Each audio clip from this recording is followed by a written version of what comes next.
მე თვითონ ვარ 2 წლის ბავშვის მშობელი და ძალიან კარგად ვიცი, ძალიან რთულია და ყველას ღიმილი გადაეკრება ალბათ სახეზე, როდესაც საუბარი არის მოთმინებაზე. შეიძლება ჩვენ ვიცოდეთ განვითარების თავისებურებები, მაგრამ ნაკლებად ვიცით ზრდის დღეების შესახებ. მაგალითად, რა არის ზრდის დღეები? სწორედ აი ამ 2 წლის განმავლობაში, პერიოდულად გარკვეულ თვეებში, დაუშვათ პირველი 1 თვის განმავლობაში, მესამე, მეოთხე კვირაზე შეიძლება ეს იყოს, როდესაც თავის ტვინი სწრაფ განვითარებას, ფაქტიურად აკუმულირებას უკეთებს იმ ყველა განვითარების პროცესებს, რომელიც შეიძლება დასაწყის ეტაპზე ძალიან ნელა მიმდინარეობდა.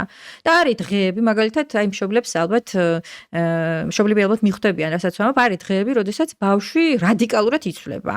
არის რაღაცა გაღიზიანებული, შეიძლება შუაღამეს იღვიძებს და თამაშობს, ან ტირის. არის იმდენად ფხიზელი, რომ ცოტა გვიკვირს კიდეც. აი მაგალითად შვილობის ასაკში.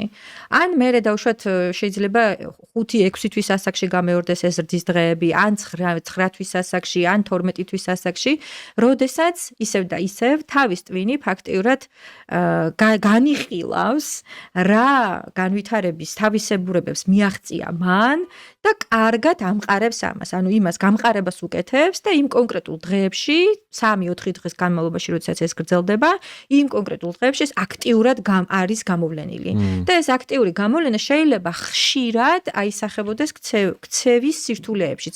რასაც ჩვენ ქცევის სირთულეებს ვეძახით უბრალოდ ესე დავარქმევთ, იმიტომ რომ მე გარედან ეს ჩანს, რომ აი აურია. აი რაღაცა ვერ არის ხაციანზე. არ ვიცი, არაფრის გამოტირის.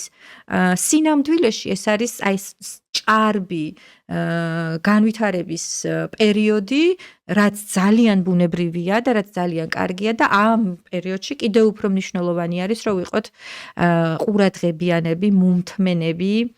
ეხლა მე თვითონ ვარ 2 წლის ბავშვის მშობელი და ძალიან კარგად ვიცი, ძალიან რთულია და ყველას ღიმილი გადაეკრება ალბათ სახეზე, როდესაც საუბარი არის მოთმინებაზე, იმიტომ რომ ეს არის ძალიან რთული.